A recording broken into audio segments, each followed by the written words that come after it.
News Nation journalist Ross Coulthart recently gave a speech at a conference over the weekend where he revealed new information about what he calls the program, a UFO crash, retrieval, and reverse engineering program. Let's dive in and see what this is all about. If you're new to the channel, y'all, and you like content like this, please hit that subscribe button. I put out a new video every day, 12 p.m. Central Standard Time. I do not miss a day, y'all. And please hit that like button, vetters. That really helps out the video, so thank y'all so much for the support there. And of course, comment down below. What do you think about Ross Coulthart's comments? Now, I'm also going to play some clips of other things he said, so stick around. Let's dive in and see this first clip. This is the bread and butter. This is what you're here for. This is sort of the longer clip, and then I'll end with some shorter clips. All right, here we go. Again, this is very recent and just posted, right? This is video that was just posted from a live conference over the weekend. My favourites are the discoveries in cables from, for example, the US Air Force attaché in Kabul, Afghanistan, reporting the discovery of a physical flying saucer 15 metres in circumference with thick, small glass windows. That doesn't sound like a satellite or space debris. And apparently the Russians beat the Americans to it. We don't know what happened to that object. There's also a heavily redacted CIA memo from 1968 describing a metallic disc-shaped object with a 6-foot base, 4 feet in height, that was found in a crater in Nepal. This is one of a series of documents that refers to a covert program known as Project Moondust, which it's long been suspected was involved in retrievals not only of foreign adversary technology, but also of non-human craft. And interestingly, in light of the fact that David Grush acknowledged last year that there is an ongoing secret Cold War underway with our potential foreign adversaries over retrieved technology, the files suggest this isn't something new. And this is where things started to get interesting for me journalistically, because my first breakthrough in the program was actually an Australian alleged linked UAP retrieval. Details from an Australian Air Force photographer who some decades back was summoned by his commanding officer in Darwin and told he would be helping the Americans out with an unspecified overseas photography job. I've never spoken about this before, and I've got to be careful to protect my ongoing inquiries. This military photographer, though, was told that the job was very secret, and it was obvious the Australian commander had no idea what he was being asked to do. It was totally need to know. And strange as this request by a foreign military like America may sound, this is how Australia does things. We've been very much a servile, willing supplicant to American intelligence and British intelligence for many, many years. And a lot of the people I know inside Australian intelligence are rightly quite proud of some of the things we've done to help defend Western democracy. But we've also done some stupid things. And one of the things I covered and reported for Australian TV in 1994 was a huge expose about our secret service, ASIS, the equivalent of the CIA. And ASIS had people who did technical bugging and tapping. We were very good at it, and we still are. And the Brits asked if they could borrow one of our chaps. And without asking what it was for, only too happy to please, our government's intelligence service said yes, and they sent him off. It was the aftermath of the 2003 Gulf War, and the Kuwaiti government was putting out huge contracts for the rebuilding of Kuwait. And what I learned from one of these technical operations guys was that he had bugged the Kuwaiti government officers for MI6, the British SIS, so that the British could win commercial contracts, against the Australians. But it had been kept secret. And so when I finally broke the story, it emerged that neither the Defence Minister nor even the head of the Secret Service knew that their staff were being loaned out this way. And this is how plausibly deniable things have been done by America and by the UK for many years. And it's been an area of research for me as a journalist for a long time. And so I am about to tell you about an alleged Australian involvement in what I suspect was a non-human craft retrieval. Because what this Australian military photographer said he was tasked to do was he was picked up by an American Air Force plane in Darwin, flown to a remote southeast jungle location, driven into a deep part of the jungle, and as he described it, there in the jungle was a disc-shaped craft. Under intense supervision, he was told to photograph everything about it, inside and out. He was then told to develop the negatives in front of his American supervisors. He then had to hand over the photographic gear and the camera and the film and make sure that he wasn't taking any with him. He was then warned not to discuss with Australian superiors what he'd done and what he'd seen, and he never did. I was the first person that learned about what had happened. As far as I know, the Australian government has no idea that this Australian serviceman was involved in a retrieval operation. And the interesting thing was, when I first spoke, even tangentially about this incident, Can I just say something real quick? Why do you need a photographer to go take professional photographer to go take a picture of a UFO and inside and like develop? You can't get somebody to do that who's in the program. Just buy a camera. They can't take their own pictures. They need this guy. I mean, you can't learn how to develop that. That could be a skill easily learned. I mean, what kind of pictures is he taking? These artistic pictures of the UFO? Like, what do you need? It's not for the cover of Rolling Stone, right? I mean, just get dude, this is crazy. Like, you would just get like teenage girl take a million pictures of this UFO. Just put it on her, you know. It's like, I don't, just one of the military officers could do this, right? Like, that seems odd to me that you would bring in a guy just for that, just because of the risk, right? Just pictures. Why you can't get someone else to do that for you? But I don't know. I mean, it's interesting. Maybe I'm wrong.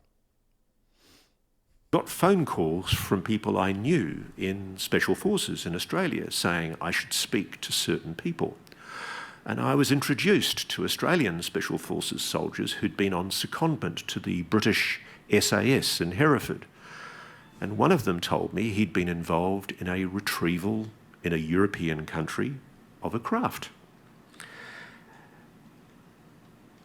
There are shocking allegations. If I was to accept what these alleged first-hand witnesses were telling me, there was, and still is, a secret Cold War going on between the Russians, the Chinese, and the Americans to secure what I am told, and I have no way of definitively proving this. This is data. It's the start of an investigation. What I am told are retrieved non-human craft. There are even allegations that we are bringing down these craft offensively, using weapons. And I know that sounds crazy. I'm telling you what I am being told. If these claims are true, then we have acted reprehensibly with a non-human intelligence in our avaricious effort to be the first to secure an advantage with their technology. It's a moral stain on what should be one of the greatest moments in human history, first contact. I can well imagine, and I say if these allegations are true, I can well imagine this awful secret is one that some in government have decided it is best to stay concealed. Now, I know what many of you are probably thinking. This is sci-fi nonsense, silly stories peddled by attention-seeking Walter Mitty's to a credulous and gullible journalist. That's what I thought. I was sceptical. I still don't know whether to believe it. I do fear I'm being fed disinformation, but I've heard now the same story from so many sources, I'm beginning to think it might plausibly have some truth to it. Then around this time in my research, a flood of letters started happening. It was first a trickle, then a flood. It took months for people to respond to my 160 plus letters. But after what I suspect was an agonisingly difficult decision for them to decide whether to engage, they did. And I began speaking to some extraordinarily clever, and I say this on their behalf, patriotic people. People who love their country, love and respect their constitution, honour their national security oath, but think you've got a bloody right to know about what they know. And I'm angry on their behalf. I will die in a ditch if need be, I'd rather not, to protect the anonymity of the sources I spoke to and am still engaging with. But one of them I can name, because he authorised me to. He called me on an open line out of the blue, and I could barely believe who he was. Because if I was to think of the one person who I wanted to speak to me, it was him. His name was Nat Kobitz. He was the US Navy's former long-time Director of Science and Technology Development, their chief R&D scientist, their chief geek for many years, for over 30 years. He was a beautiful, wisecracking, 92-year-old Brooklyn Jewish scientist with a beautiful sense of humour. And sadly... What do y'all know about Nat Kobitz? I've covered him before on the channel, and I think I've heard Ross talk about this before.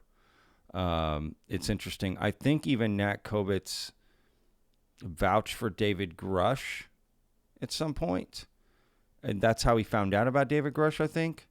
Anyway, let him finish here. When I caught up with him, he was dying from cancer, and fate dictated that I caught him at the perfect time.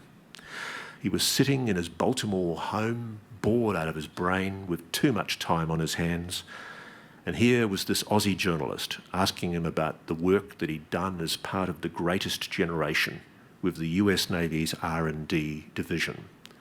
He was fiercely proud of what he achieved, and so he should be. And over several months, he finally opened up to me about what he was, on his own admission, read into. He was briefed on the program, and he told me that he had been read into a classified program involving retrieved non-human technology, recovered alien spacecraft.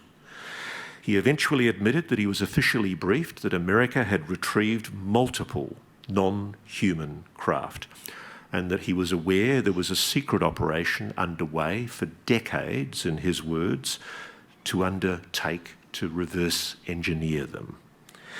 He admitted that most of what he knew was effectively hearsay, although from some excellent official sources. This is something he'd been briefed into in his official capacity. He did admit that on one occasion he was flown to Wright-Patterson Air Force Base, literally taken deep underground, taken to a secure room and shown what looked like some kind of bulkhead from a craft which he believed was constructed in a way that defied conventional explanation.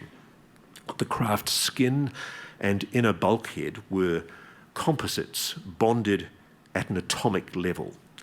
He suspected it was non-human intelligence technology. But being the scientist he was, infuriatingly, he wouldn't say to me it was alien tech. He would just say it was something he had never seen that any human could make. First of all, yes, I have a fly. That's the subplot of today's video. Okay, got a fly flying around here. I got an IFO, y'all. Identified flying fly object. IFO. Okay, the point is I have an FLY flying around here. Anyway, this is interesting. So Nat Kobitz, of course, it's all hearsay, of course, from people that he trusts. But that's why we need evidence, so that we eliminate this risk-reward scenario of putting our faith in people we trust, right? That's why evidence is. That way it's not about trust. It's just that's what this is. Here we go. We don't need to trust anybody. We have the evidence, right? But I don't know. It's still interesting, right? But you're going to hear this a lot. Hearsay, right? Who's putting the crap? Like, you got pictures, you got video, you got secret layers, you got underground bases, you got everything you need except the real thing here. This is like the Fire Festival. This is like where they promote it and then it just like a shit show. I don't know, but it's still interesting, right? The position they hold. That's the conundrum, is that they are these credible people saying these things, and it's hard to like wrap your head around, right? That's why just evidence would eliminate all of that. Proof, evidence, something like physical, right? But Ross admits it's hearsay. The guy admits it's hearsay, right? Like, I guess technically that guy could just lie, right? And be like, yeah, I touched the crowd, That's interesting. I guess I never thought about that before. You could, if he was lying, why not just add that extra piece?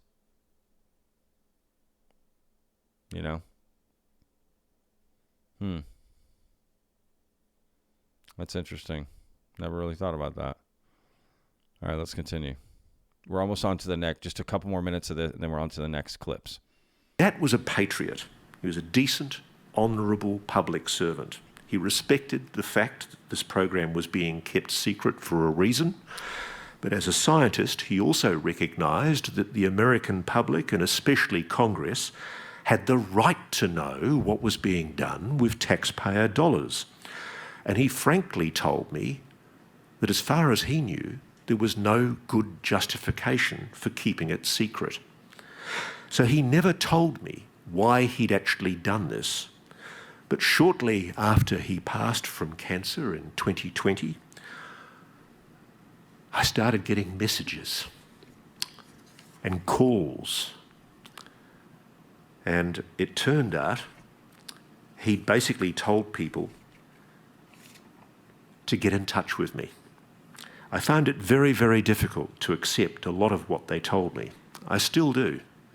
I find it mind-blowing that I'm in this position as a serious insect journalist who spent his career investigating crime and corruption, that I'm on the edge of what is the most fringe subject in the world.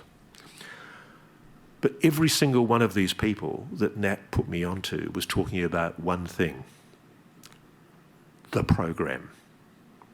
A highly secret, very, very, very carefully compartmentalised retrieval effort of non-human technology craft, and an identically highly protected reverse engineering program being conducted in secret facilities across the United States. Retrieval teams rigidly compartmented. Operations absolutely need to know. Mind-boggling secrecy. Multiple sources have told me that there was a very clear threat made: if you talk about this, you will be killed. And there are allegations. David Grush has made them as well. I have. Wow. Right. Wow. When you put it that way. All right, let me know in the comments what, how we feel so far about that. Ross Coulthart, again, speaking at this conference, link in the description to see that full. Here, yeah, I'm going to show some more clips from him. All right, here's this one here. Listen to this about Donald Trump. But I know, for example, Trump's been briefed. You know what's going on? He's scared. He's scared they're going to kill him if he reveals what he knows. That's what I've been told. You have a situation where your potential president is terrified of speaking about the UAP issue because he's scared they're going to knock him. I'm not kidding you. I'm not making this up. This is serious. You have a national scandal at the heart of this. It's not just about UFOs. It's about your country. It's totally screwed unless you resolve this issue. It should be the dominant political issue. If you can get this secret out, the world will change overnight. And I've heard that from people in the program. They're deeply, deeply angry that this secret is being suppressed. They see no good reason. One of the reasons it's being suppressed is because America has made weapons, dreadful weapons. Are you proud of that? Is that really what we want to do from technology that we've obtained by using offensive weaponry against a fairly benevolent, non-human intelligence? Is that really how we want to define our first contact? Because that's what we're talking about here. And I don't know how to communicate this more seriously. Okay. What do y'all think of that? You know, I will say this, the Donald Trump not wanting to talk, I mean, Donald Trump's going to hear about this, right? Wouldn't he respond and be, what's he going to say? Right? That guy doesn't really seem to be afraid of anything, or at least talking about anything, right? That's what he's known for, just being off the cuff, literally talking about anything, getting away with everything, right? Remember, grab him by the, you know,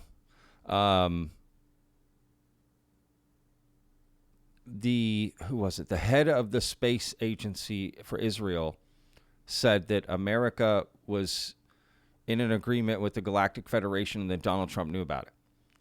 And most recently, it's been reported that, unconfirmed, okay, the dude that hosts Project Unity said that he knows people close to Tucker Carlson, and Tucker Carlson, his most recent comments, a video I just made about his shocking comments on Sean Ryan about the U.S. government has an agreement with supernatural forces. He heard that from Donald Trump. That's where Tucker Carlson got that from. And that's why he's so confident about it. I don't know. Take that as you will, right? And then you have this. Donald Trump is afraid to talk about it. They will kill him. I mean, but other people can talk about it. Ross Coulthart is talking about it. So I don't know. What do y'all think? Let me know in the comments. Another clip here. And as they have done, I believe also that there is a non-human intelligence that's been engaging with this planet for a very long time.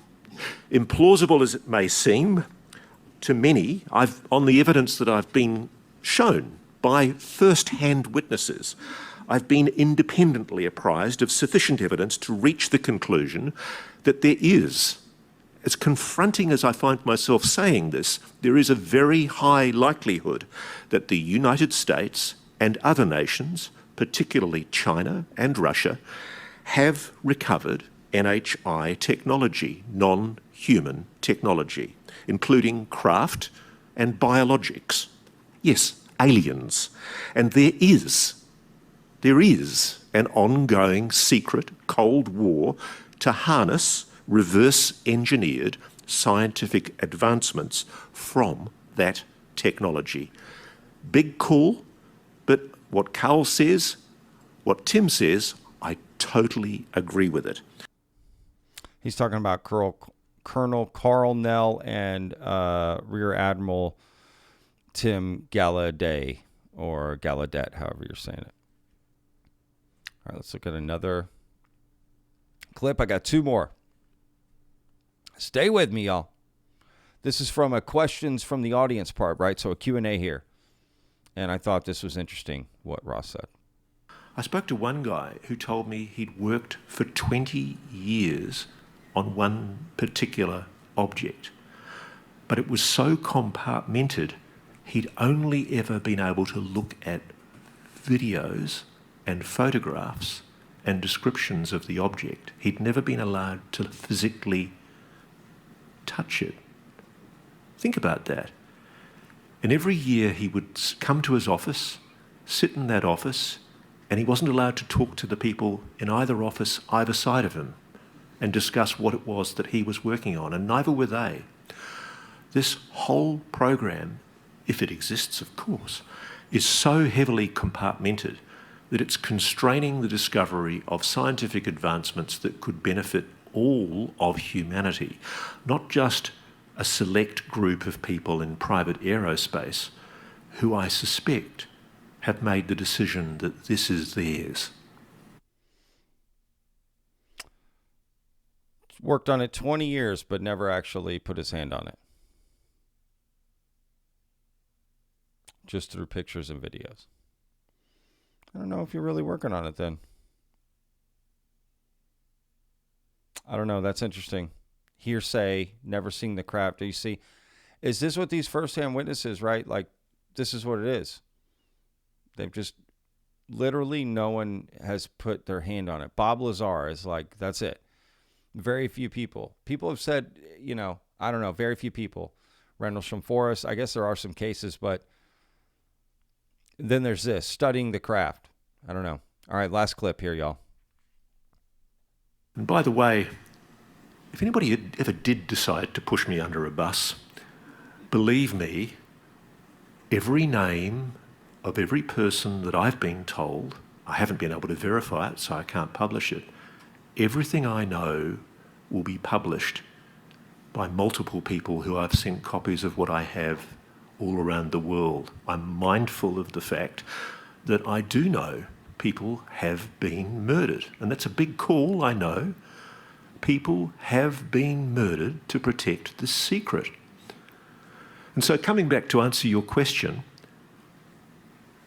this is the biggest secret in human history. And I don't give a toot whether people call me a conspiracy theorist. On a level of probability, I'm pretty bloody sure it's true. And what they're doing is they're misusing the laws of your country to hinder what is a constitutional right by Congress to oversight every arm of government. Now, if Americans don't care about that, then you can go another 60 years in ignorance. Well, there you have it. Let's start caring, y'all. What do y'all think about his comments, right? Again, link in the description. Go check it out. It's like 2 hours long. These are the highlights here that I gave you, in my opinion, but he does bring up other things. He does talk about other things. So go check it out. All right, y'all. We'll see you guys on tomorrow's video. Remember, every day's a gift, y'all. Peace.